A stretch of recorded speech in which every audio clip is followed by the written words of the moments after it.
like a magnet. I'm here again at the little Western Wall, the second Western Wall. In front of you can see the entrance, one of the entrances to the Temple Mount. Today it's Al-Aqsa. And it is closed. When I was here early morning, it was open, of course. But you can see the limitation. You can hear the limitation of the Jews here.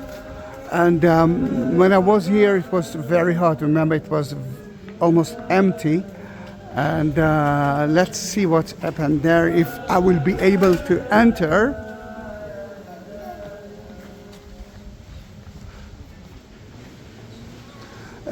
It's, I think, 2 hours before the end of the fast. Yeah, it looks like it's going to be very difficult to enter.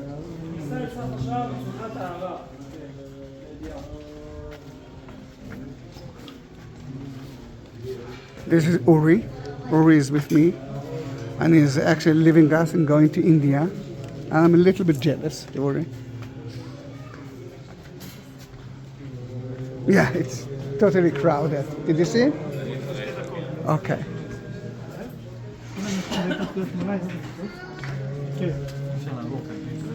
Yeah, looks like. אני יודע, אני אלך עד לעזרת נשים. He told me that it's very crowded, and they're praying now, as I believe, Mincha, the third prayer of the day. Look how beautiful it is. You can see the women department and the men department.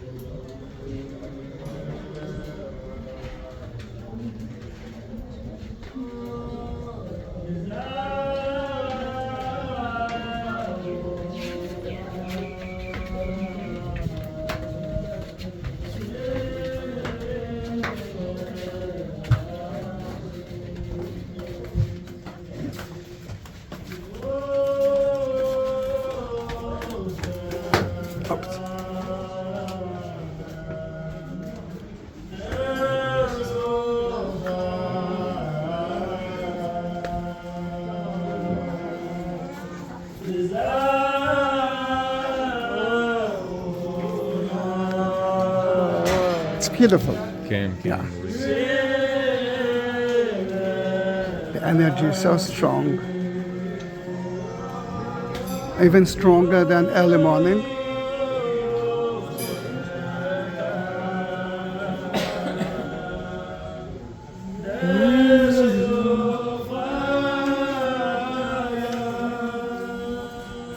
I just told Uri that you might ask me for the names of the lamentation, and I'm not sure that I know.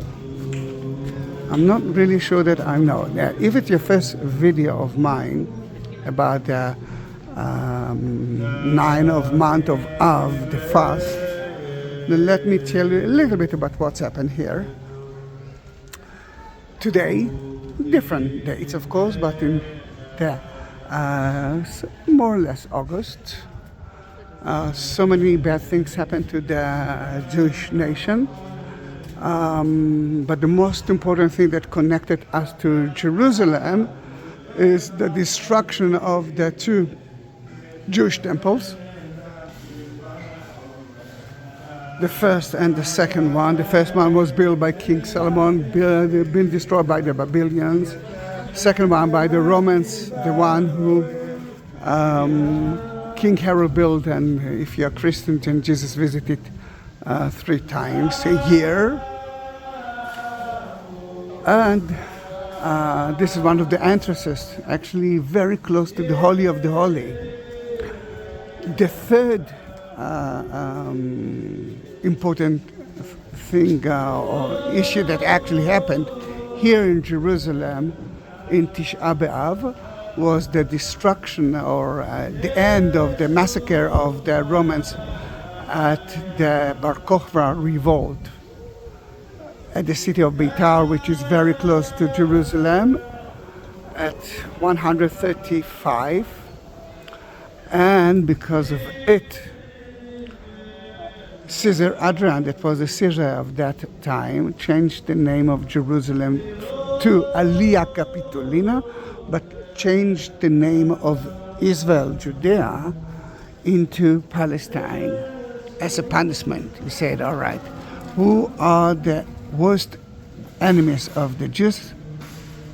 The Bible mentioned the Philistines. Then he changed it to Palestine, and although there's no connection at all to the Muslims that believe that they are Palestinians, the curse of the word Palestine is still going on. Then the Jews don't have the Jewish temple, it's a Muslim site. And now from 1948, the United Nations declared for the first time of a nation by the name Palestine, an Arab nation. Then those three, for me, are very important if we're talking about the history of Israel.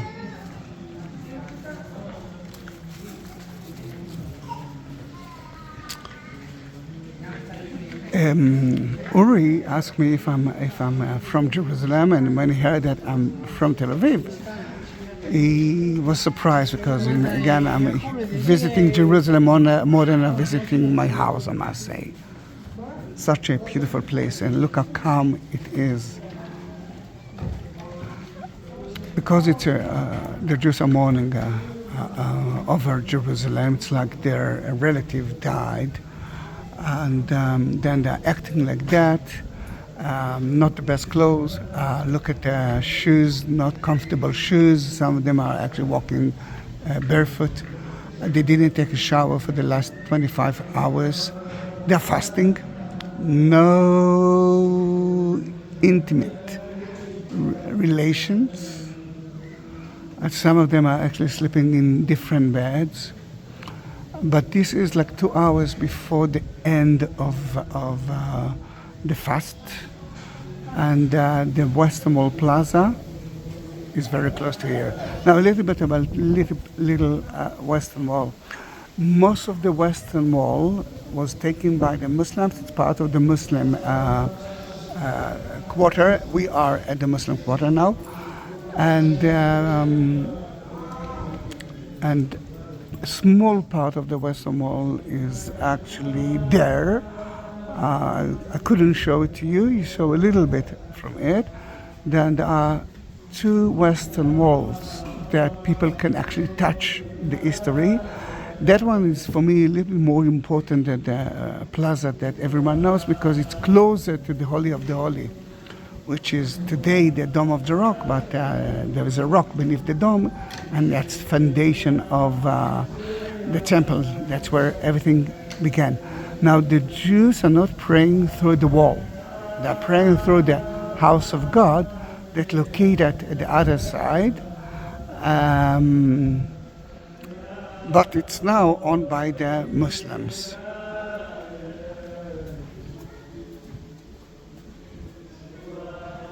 Listen to it a little bit.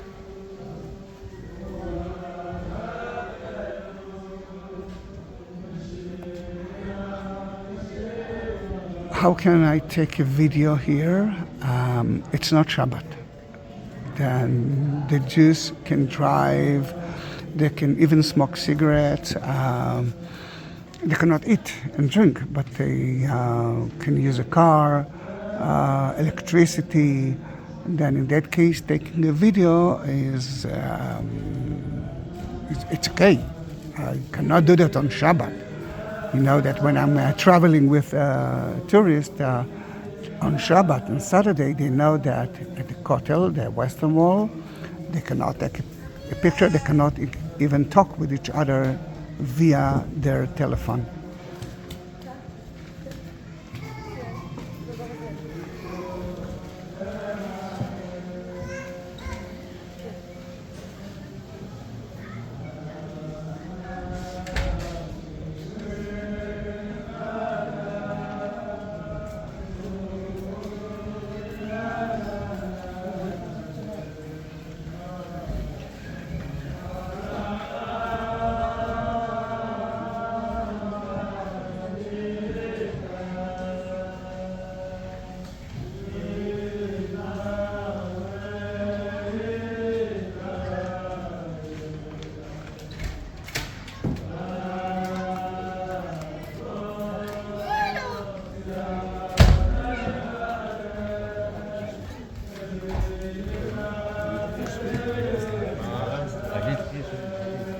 If I'm talking about beautiful houses, then look how beautiful that house is. Look at the two colors and look at the top of it. This is a Muslim house from the Mamluk time. The Mamluks couldn't, there were Christians, children that was taken, kidnapped, and converted to Islam. They were warriors, and one of the rules was that you cannot get married, but they became rich, and they had money. Then a lot of them, some of them at least, bought some institute next to the Temple Mount, all over. It's beautiful. Today it used to be like a school, but today it's private houses of Muslims. It belongs to the Waqf, belongs to the Muslim community.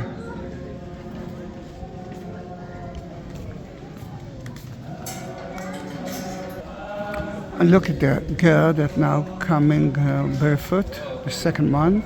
Look at the logo.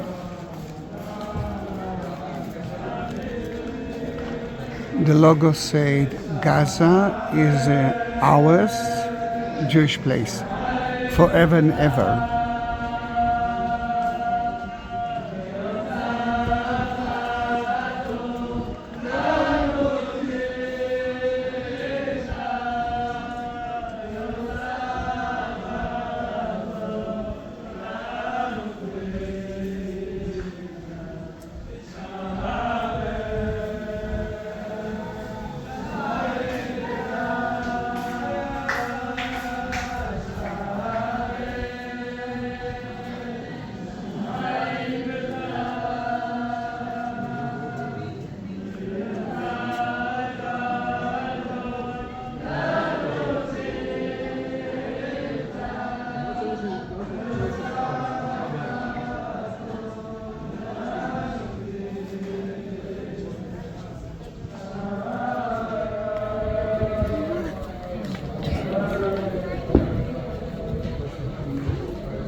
I lost Uri,